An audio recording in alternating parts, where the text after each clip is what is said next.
Okay, so full disclosure, we forgot to do a Mother's Day episode. We were just really busy being MILFs in the wild, or just tired. Really tired. But don't worry, we're making it up to moms everywhere by doing a Father's Day episode that's technically about both. Because if we're talking about DILFs, you know damn well MILFs are coming with us. So yeah, let's get one thing straight. Being a MILF or a DILF isn't about looks. It's about that power that says, I have snacks, trauma, and a bedtime routine for both of us.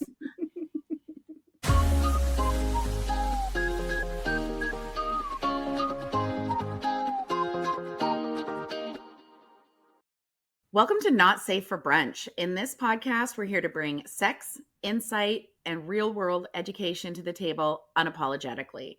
Think about it as having those important, unfiltered brunch conversations with your closest friends about sex, relationships, and everything in between. With over 55 years of experience combined in the intimacy industry, helping individuals and couples focus on breaking down barriers, reducing shame, and empowering people to embrace their desires and relationships with confidence. Hi, I'm Coralie. I live in the Vancouver area. I'm a married mom of two, half empty nesting, one in, one out. And my secret power is I love a good rabbit hole. I love digging deep and finding the truth or the root cause of a situation. And I'm Amber. I live in Ontario. I'm married. I'm a mom and a GMA. And an unapologetic quality of mine is I weed through the fluff and I get to the point. I love it. I am Vicki. I'm in Manitoba. I'm divorced and I'm re-entering the relationship space. I am a mom to two grown-ups, and my magic is making meaningful connections and relationshiping, which of course creates trust. Okay, so let's talk about some of the hot parent archetypes. You know, there's a bunch of different ones. We're going to break them down, but I'm curious if you guys have a favorite hot parent archetype, and have you ever been considered the hot parent? Doubtful. I was always the sex toy mom. So wherever that makes me fall. Right? Yeah. And like showing up in pajamas and messy, it just doesn't work. However, my dad, all of my friends, everybody thought he was freaking hot. Really? And it pissed me off so much. Interesting. Yes. My daughter's friends, not all of them, but they definitely have made some comments about her dad, my husband. And yeah, she hates it. We love it. Oh my God, that's great. Yeah, being the sex toy parent, I mean, I feel like there were some times where I feel like I might have been considered the hot parent, but by a guy who assumed that because of my job, I am available. And Right. once they Right. realized that was not the case, I wasn't hot anymore. There's definitely a lot of probably suggestive thinking around what we have done for so many years as we were raising our families. And I think that that might have been detrimental to our overall thought processes around who we were. I think we were probably more intimidating than we were anything else. Oh, absolutely. Unintentionally, we're really nice. Yeah, if you know us, you'd agree. But otherwise, yeah. You know, the hot dads didn't really want to talk to us because their wives were going to be mad. Like it was that stuff, right? I actually had a funny situation. I had a mom come up to me one day and she was like, "Do you sell sex toys?" And I said, "Yeah." And she's like, "My husband is your FedEx driver and he always wants to know what's in your box." That's great. My husband's your FedEx driver. Anyways, let's talk about some of the different archetypes. So this first one here I thought was funny. A PTA president who 100% runs a cult. Like, you know, the women that lead the PTA, first of all, it takes a lot. And I'm not Yeah. saying this is every PTA president, but you have to be so organized and so on top of stuff that I can see how that sort of discipline can be a turn on for a lot of people and automatically put you in a hot mom thing. And sometimes the PTA does kind of seem like a cult, and sometimes there's sales cults. Wow. Drop that in there. I definitely saved a school once, so I don't know if I fall in this category at any place in my entire life. I can see that. And the power is powerful. Power It's powerful. sexy. Power is Mm-hmm. powerful, right? It's sexy, and people are drawn to it. So I get that totally. Yeah. All right, next one is the punk rock mom who swears in front of her kids, and it's hot. I mean, I was no punk rock, but I swear like a trucker, so. Yeah. Yeah, there was no filter. Nope. Mm-hmm. I mean, I don't know if that was hot or not, but there was no Yeah. No, I agree. I mean, kind of punk roots, but not really punk. But I definitely know I swear a lot. And it was evident when my daughter was 3 and so cutely said, "Mommy, can I have some fucking cereal, please?" like, oh, I feel like that's just enthusiasm for the cereal. It's fun. Absolutely. At least she used it right. Yeah. It was in context. But that kind of mom gets into that sort of MILF category because she is a rebel. She's not following societal norms, and that's attractive, right? Yeah. When you see someone who's like, yeah, just because everyone else is doing it, I don't need to do it. That's appealing because it comes with confidence. Mhm. And confidence, hot, sexy, right? Agreed. It's like saying no to doing the thing that the PTA president wants you to do. Right. Okay, let's go into a dad one. It's the whole I used to be a hot mess and now I'm a DILF glow up. We've seen those on the playground over the years where they're coming in for a few months. They're like in their pajama pants all the time. They just look ragged. And then maybe they're unemployed. I don't know. Maybe they lost their job and they're in their, finding themselves era. But then suddenly they show up. They got a suit. They're dressed. They smell good again. That's so funny. I didn't experience that when my kids were young, but I'll tell you, these men that are having their glow ups in their 40s and 50s, hello. What is happening? What is happening? I'm not seeing them in the schoolyard, but I mean, if my kids would have children soon, that'd be great. I'm spending no time in schoolyards. I'm just saying. Yeah. I have a granddaughter. There's not much happening in the schoolyard. Got it. Check. And what about the wine aunt? Everyone's got that fun aunt. She's like drinking the wine. She's kind of the partier and she's going to say the things and give you the things that your parents said no to. And she's always the hottest at the reunions or even family reunions, high school reunions, whatever. She's always the hottest. And people call her a MILF, even though she's, I guess, technically an AILF. Too funny. Yeah, I think I might fall in that. I don't have any biological nieces and nephews, but I definitely have some that have chosen me. I don't think I'm the hot aunt, but I do think that I am the one that shows up with a to-go mug. Well, I think the hot aunt too is, again, going back to that whole rebellion. We're expected to get married, have kids, do all these things. And so I think, again, when someone, whether it's a man or a woman, is living outside of societal norms, I think they just move up into the hot category. MILF. I think so too. There's a draw. The rebel brings a crowd. That's it. Mhm. Absolutely. Always has. Yeah. And the Dad Bod CEO who just gave up, who was like, I'm out. Why bother? Mm-hmm. I don't need to do those sit-ups anymore. Mm-mm. And it worked. No, you don't, sir. No, you don't. You just leave that right there for me. But it can work sometimes when you see someone kind of go through that growth change, right? If there's someone who was always doing that, always making sure they're at the gym 5 hours a day, whatever it is. And I'm not saying that stuff's not important, but when their priorities shift and you see, yeah, they're still healthy, whatever, but yeah, I'd rather you get your exercise at home. It's fine. Mow the lawn. I meant mow the lawn. What are you guys talking about? Okay. I have to tell you guys about a DILF that used to be at my kid's school. And it was really funny because he was a teacher. I think he was the gym teacher.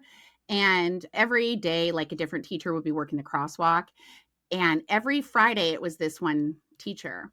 And I started noticing that every Friday, the moms just looked a little more put together. Oh, interesting. Yeah, it was just like, oh, so he's the DILF of this school. Okay, got it. So, yeah. But I think too, like being a MILF or being a DILF, it doesn't mean you have to have young kids. Like, That's true. The first MILF, when MILF came onto like the scene, as far as I remember anyways, I don't remember hearing it before, anything but American Pie and Stifler's mom. Her kids were like late teens. So that was where it started. It's definitely a little bit of a Stacy's mom has got it going on feel. Yeah, definitely. All right. Yeah, if you guys have any archetypes that we missed, please shoot us a DM. Tell us what you Yeah, think. totally. And tell us which one you relate to the most. Yeah, absolutely. So being a hot parent isn't all flirtatious and fundraisers and filtered selfies. So when does the compliment start to feel cursed? A little dark side to that MILF or DILF culture, maybe? There might be something to this. Yeah. First of all, we had no filtered selfies in my day, just saying. But now we do, but I don't even use filters. So I'm like, oh, you get me how you get me. That's it. But I think that there's something that's attractive about that too. When people just are like, caution to the wind. Doesn't matter, right? I like that. That's hot. Yeah, I agree. I don't have a problem with filters. Like I use them occasionally, and sometimes TikTok has that one that's automatically on, and I try and remember to turn it off. But Right. I think they're okay for, some days I'm not feeling my best. Like I'm going to filter, but Totally. using a filter 100% of the time, it's scary because then you see someone in person and you're like, who are you? Yeah, don't use it on dating sites, guys. Come on. I mean, I know that's not the topic today, but please don't. Yeah, I think that it kind of feels like a compliment, but it does get cursed when it's just repetitive. I don't have this hot mom situation here, but just being in the sex toy industry and all those assumptions, like any assumption that's over and over, this feels like a curse. Well, and people are either drawn to it or they're not. Mm-hmm. Right? Talking about our industry, talking about being a hot mom or not a hot mom. They're either like talking behind your back or they're in the circle with you, right? So it's so divisive. It's not my favorite thing, like the idea of it, right? Yeah. Well, and then, it kind of ties into this point we have here, which is MILFs get judged and DILFs get applauded. Word. Like, it's true. Mm-hmm. It is true. 100%. Yeah, well, anything that women do that men also do, we are always vilified for it, right? So if we're sexually free, if we're outspoken, whatever that is, we're always vilified for it. But wait for it, though. The men are going to come at me for that one. Come on over. Well, I mean, it circles right back to talking about the dad bod. It was always, like a woman has a baby and she can't lose the weight and whatever, all this conversation about her body. And suddenly dad bod becomes a thing. Well, what? He didn't even have a baby. Like, what's his excuse? You know what I mean? And I'm not saying you need an excuse, but the double standard is not cool. Not cool at all. Yeah. Or what about a compliment crisis? When you're hit on by someone who wasn't alive for 9/11. Girl. I can tell you, okay? Do we roll with it? Now, I'm not a single lady, but I've got a 22-year-old son who goes to the bars. And this young man, gets hit on pretty consistently by women in our age group. And he's like, thank you, but no thank you. Right. So he says. That's And he has a girlfriend, and all that stuff. But yeah, like, I think it's also the other way around. 100% it is. I'll tell you, when I was vocally single again, I was attracting very young men. I'm talking men my daughter's age, and I didn't know what to do with that. It was out of my realm of understanding. And there's that little piece of me that was like, you should take that for a ride. And then there was another little piece of me that was just like, what are you thinking? Vicki. When that Steve Irwin's son came out with the underwear ad, that's the first time I truly felt like an inappropriate woman. Because I didn't know who it was. I was just like, oh, that's a very attractive guy. I didn't realize he was like my kid's age. Yeah. And that, like, his dad felt like all of our friends. Right. Now we're looking at his son and drooling. Uh-huh. Yeah. So it's for sure a thing. Absolutely. I think that the young men that have absolutely approached me were around for 9/11. They might have been they might have been little, but they'd know about it. But yeah, to me, it's just wild. And I guess there's a piece of me that's like, what? And then there's another piece of me is like, do you have mommy issues? What's your relationship like with your mom? I take care of no one. I am like I can't quite figure out what the draw is. So if you are a younger man who likes older women, hit us, because I am so curious. So curious. Why? I feel like the draw would be experience. Like, please correct me if I'm wrong. Mm-hmm. Could But I be. feel like that would be the draw. Well, yeah, and the whole That's like Mrs. Robinson type thing. There's always been this idea of the older woman, who's kind of teaching the younger man how to do things, and then he becomes a love stallion, and Are he you goes seeing my and face right now? spreads his seed everywhere. If you're watching on YouTube, my face just said it all. I am teaching no one anything.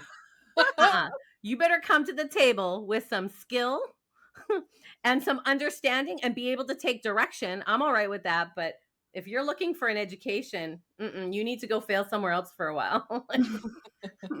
Again, they're going to come after me for that. I am making no friends today. No, there is this invisibility myth too, where society said we'd disappear, but we're selectively hot now. Yeah, well, look at women our age 20 years ago.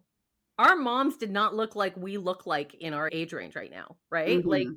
so I think that there was a feeling or a sense of like we kind of knew what was coming, but then we just fought it all the way, I guess. So I do think that we're just taking a different path. Maybe we're not giving in. I don't know. Maybe it's just literally that there was a different style or a different benchmark that women were competing with, running towards. I don't know. Mhm. I think back then too, well, maybe even like more than 20 years ago, but like the 80s, there was like short haircuts were all the rage, right? Right. And I think when you find a haircut that you really love when you're younger, especially when you're a younger woman, you hold on to that for a long time. And so, in the 60s, like pixie cuts and all that stuff were really in. And I think in general, the general consensus is that shorter hair ages you and longer hair doesn't. So I have to wonder if part of that is because they had these really cute short cuts when they were younger and then became older and kept them because they're super cute, but it just doesn't translate as well, into aging. And Yeah. we've talked about this before. I think social media has an impact as well. There's so much out there. I mean, I don't know about you guys, but before my hair appointment, I'm on Pinterest. I want to see all of the newest styles. I want to see what might be appropriate for me. My stylist is super on top of that. Maybe we're just more cognizant. I don't know. I think another point too is that it feels like, watching our moms go through this age in their life, that there was this whole idea that when a woman hits like midlife, she's not as valuable, not as worthy, whatever. And I think a lot of times because that was the message that women didn't maintain a sense of power, I guess, as they were going through that. And I feel like it's totally changed now. Oh, it's Like, definitely changed now. yeah, I think that in those times, as women got older, they always got smarter and got wiser, but we didn't have the safe space to be like, yeah, I don't have to do what society, it just gets safer the more time goes on to do your own thing. Well, and the next point is what happens when your hot era ends? Do you just parent? Well, dude, I think they're already gone and your hot era is still happening, I love that. right? Yeah, It's not ending. Right. totally. I think everyone gets hotter when they get older. I Why? think when you're young, you are beautiful and cute. Someone in their 20s and maybe even 30s, they look very cute and they can look hot. I'm not saying that they can't, but to me, and maybe it's because I'm 50 now, but I think that everyone gets hotter the older they get. Yeah, I think that that's notable. I think that if we look out into the world, we naturally see people taking different care of themselves, better care of themselves, taking themselves into that next era, post kids, doing their own thing. And I also think that there's so many empty nester divorces that happen too. So then you've got this entire group of people who are putting themselves back into the pool and want to make sure that they're looking their best. So I think that also probably is a factor. Mm-hmm. And feeling their best, because when you put effort into making sure you look good, Mm-hmm. like, or whatever makes you feel good, right? You're always going to walk Totally. Even people who are in long-term relationships, once the children are gone, you have more time to focus on yourself. And you have the resources, you have the energy again. You can kind of put some of that back onto yourself. And people will judge us all day long. And I just don't care. If that's where I want to put my time and energy, that's where I'm going to put it, period. All right. So what does being hot in midlife actually mean to you now? So, I mean, for me, it's emotional intelligence. I saw a meme today or on TikTok or something. I don't know what it was, but it was basically one guy yelling and screaming. And then it stitched to someone just sort of sitting back like this. And the caption was, "This is how I used to fight with people. And this is how I fight with people now." And that, again, that's age. We just get to this place in our lives where I'm too smart to fight with you. I don't care enough about whatever it is that you're angry about to give you that much power and energy from me. I just think that's hot. Yeah. I'll take an emotional intelligent person over a six pack or somebody who is trying to aesthetically please me. I honestly, I don't care so much what your body looks like. I care way more about how smart you are about whatever it is we're doing. Yeah.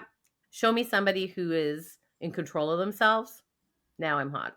Mm-hmm. So somebody who knows what they want and they don't apologize for it. How about that? 100%. Yeah. 100%. And make the damn decisions. I'm all over it. The decision fatigue is real. It's a real thing. Yeah. I think I've made all of the decisions I can make in life. Like, I think I'm tapped out. I think I can't make anymore. No, and we have to refuel, right? And I'm not that person who thinks that the other person should be making all of the decisions. I just think that they need to make some. Just make one. Just make a decision, right? Just don't ask me. I don't care where we eat. And I think too, the older we get, the more we don't care to say, yeah, I don't want that. I want this, and we don't apologize for it at all because you're like, yeah, I've done things like as moms, as women, we've done things that we don't necessarily want to do because we are prioritizing our kids or our really whatever. And it's nice to get to the point where you can finally prioritize yourself. And then I find for myself anyways, I just realize how much I was like, yeah, I did things that I didn't like to do, like didn't want to do necessarily, like meat and potatoes every night. I liked it when our kids were small, but now I want girl dinner every night and I'm not going to apologize for it. Like, I don't care. I don't need that much food. My butthole blew up last year. Like, I have to calm down. Yes, it did. Mm. Yeah, I agree. I don't live with anybody. I literally eat girl dinner whenever I want. The second I can put a little salty meat and cheese on a platter with an olive, I'm in it. So for me, I agree. I'm not making sacrifices for any other human being anymore but myself. And I'm cool with that. And whether that's hot or not doesn't matter to me. But if somebody else does it, to me, that's attractive. You're living your life. Go do that thing. That's great. I love that. I think also too with this line, it just makes me think of you going back onto the dating scene and going into the apps, but because you knew what you want, right, it was easier for you, and I think for a lot of us, it can be hard to know what you want. I didn't know what I wanted for a long time about things. And the only way I could figure it out is still my go-to is what do I not want? Right. I'll figure, because I know that I can tell you what I don't want. I don't want that olive on your plate. I don't want that. You can have my pickle. Yeah, I'll take the pickle.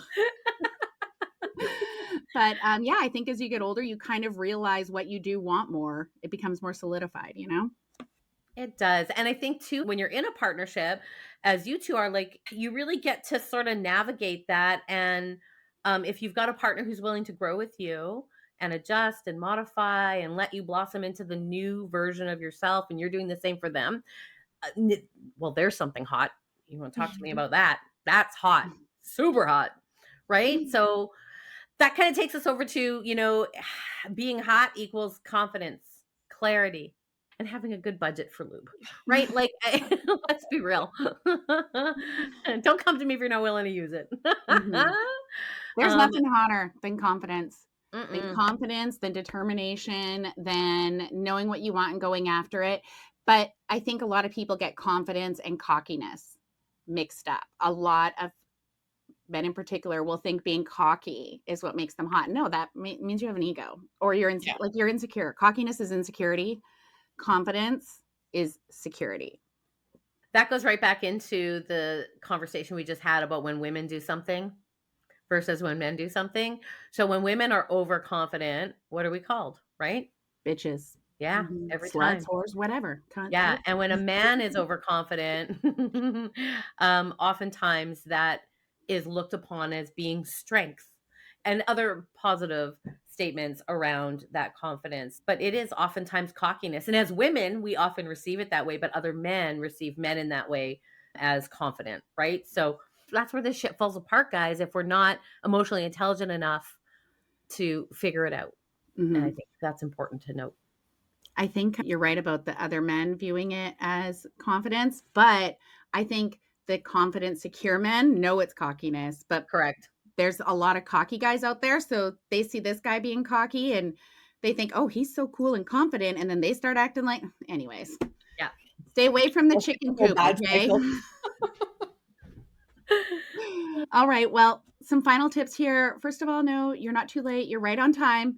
MILFs and DILFs, the glow up hits different. It doesn't always hit at the same time. It's not usually in the newborn stage. It happens a little later. Yeah, and confidence is hotter than abs. Know what you like, say it out loud. And being a MILF or a DILF isn't about who's watching. It's about how you feel walking into that room. So whether you're a MILF, a DILF, or just someone in recovery from the school year, you're hot in ways that cannot be captured by thirst traps alone. Yep, and you've got experience, opinions, a drawer full of expired multivitamins, and somehow you're still pulling. Sure. And, we missed Mother's Day, but honestly, this episode is a twofer. Consider it the sexy unhinged gift you didn't know that you needed for both holidays. Send it to your spouse. Send it to your favorite divorced dad or the wine aunt who's still the hottest at all the reunions. And if you've got a favorite celeb MILF or DILF, slide into our DMs. We want names. Bonus points if they're weirdly inspirational and a little unhinged.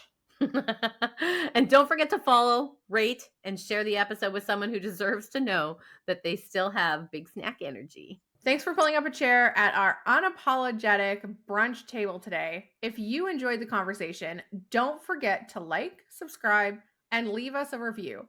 It's like tipping your server, but for podcasts. And hey, sign up for our weekly newsletter using the link in the show notes so you never miss the juiciest, most unfiltered chats we're serving up. Remember, brunch isn't just about the mimosas, it's about the authentic connection and keeping it unapologetically real. Until next time, let's keep the brunch vibes alive and the conversation flowing.